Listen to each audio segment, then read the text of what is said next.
प्यारे दोस्तों, एक बार एक जंगल में तमाम जानवर मिलजुल कर रहते थे। जंगल का बादशाह शेर भी अपनी रियाया का बहुत ख्याल रखने वाला था। हिरन, बारहसिंगे, लोमड़ी, बंदर और बिन मांस वगैरह सब मिलजुल कर रहा करते थे। अगर जंगल में कभी कोई शिकारी आ जाता था तो सब मिलकर उसकी कोशिश को नाकाम बना दिया करते थे।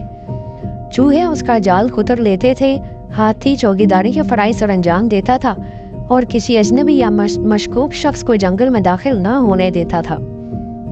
हफ्ते में एक बार जंगल में वन डिश पार्टी हुआ करती थी। सब जानवर और परिंदे मिलकर खाना खाया करते थे और देर तक गपशप लगाया करते थे।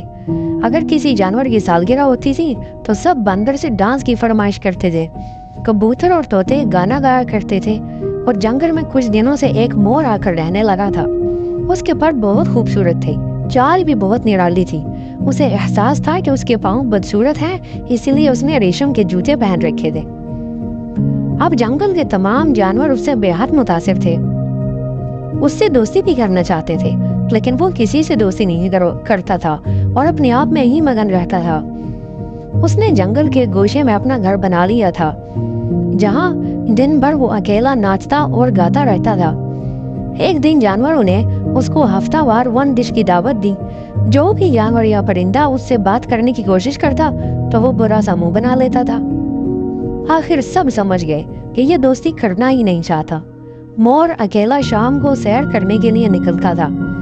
एक दिन जंगल के बादशाह ने सब जानवरों की दावत की तो मोर को भी आना पड़ा, लेकिन उसने किसी से कोई बात नहीं की। बादशाह की बात का भी मुख्तसर जवाब देकर खामोश हो गया।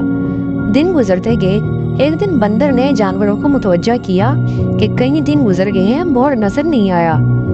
बिल्ली ने तजवीज दी कि बेशक वो मगरूर और बदमजाज है, लेकिन फिर भी हमारा फर्ज है कि सब जाकर मालूम करें कि उसे कोई परेशानी तो नहीं है।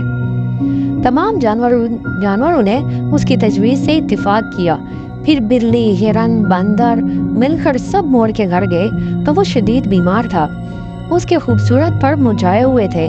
बंदर ने उसके मुंह में पानी डाला तो उसकी आंखें खुली। इतने में तोते और कबूतर भी आ गए। लोमड़ी, जो थोड़ा बहुत डॉक्टरी का काम जानती थी, उसने कहा कि इसको मेरे घर ले आओ, मैं इसे दवा बना कर दूंगी। लोमड़ी ने जड़ी बूटियों से दवा तैयार की और मोर को पिलाई। कई दिन तक सब जानवरों ने मोर की तीमारदारी की। आहिस्ता आहिस्ता मोर ठीक हो गया।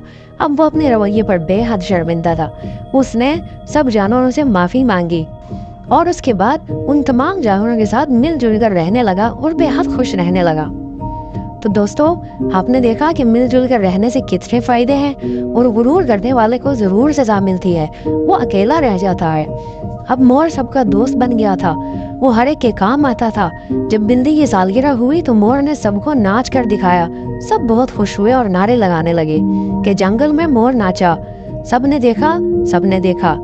तो प्यारे बच्चों, आप सब भी अपने तमाम दोस्तों के साथ मिलजुल कर रहना सीखें और कभी भी खुद को अकेला ना महसूस करें।